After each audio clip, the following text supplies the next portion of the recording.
Hi, I'm Wendy from Ballzy, and I have put together this little 4-part series for all the athletes I work with.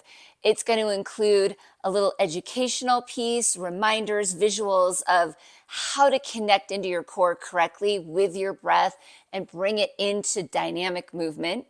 The second part will be straight up core on the floor with all the pelvic floor core breath cueing.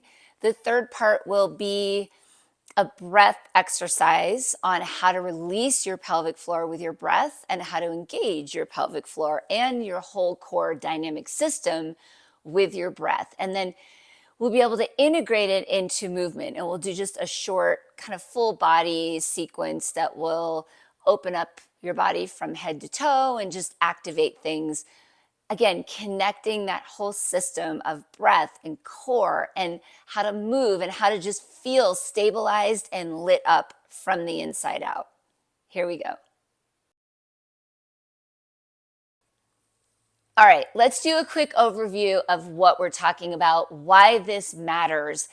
Being connected into your core from the inside out, activating your core correctly with your breath in the right sequence so that you're not causing a lot of downward pressure in your sports and activities.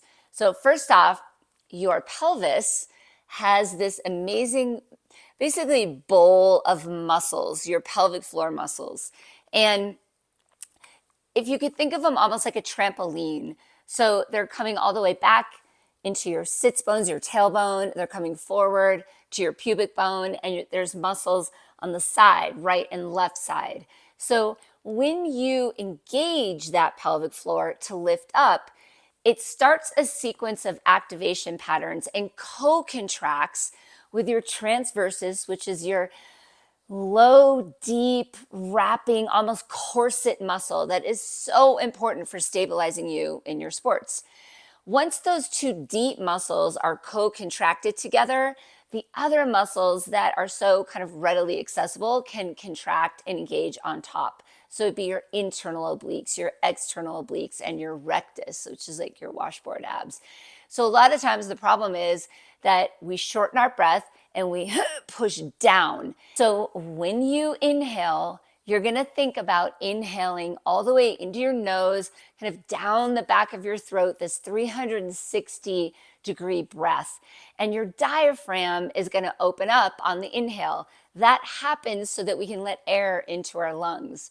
So as you inhale, the breath isn't just going to here, it's actually traveling down into your body. When your diaphragm opens, so does your pelvic floor. And they're all connected through this fascia system. So as you inhale and open your diaphragm and imagine you're opening up your pelvic floor, releasing, not pushing, just expanding and letting that muscle open. Just like any muscles in your body, your pelvic floor muscles need to expand so that they can contract. And when you are working this amazing system with your breath and coordinating it through your core, that's when movement becomes really powerful. That's when you're showing your body and allowing your body to generate power efficiently. And not only that, but it calms your nervous system and everything just sort of feels aligned and optimized. You're going to feel like you're a little longer in your body, more connected, more stable, so that you can generate power out of your movement instead of kind of flopping into your body.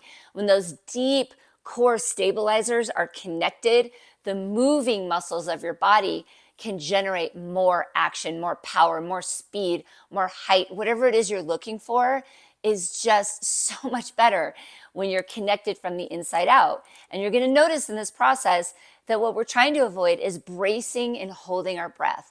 And that is really hard to do. So it's a practice of realizing when you can keep your breath flowing and when you can feel it coming down into the back of your lungs, you're going to stay connected to your core better. As soon as we start holding our breath because we're excited, we're anxious, whatever it is, maybe it's just a habit, we start bracing.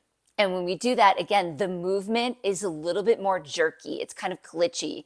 It kind of sits in our nervous system a little bit of bracing. So your goal is to try to use this practice so that you can really let everything you've got, your strength, your preparation, your coordination, your gift of sport flow through your body.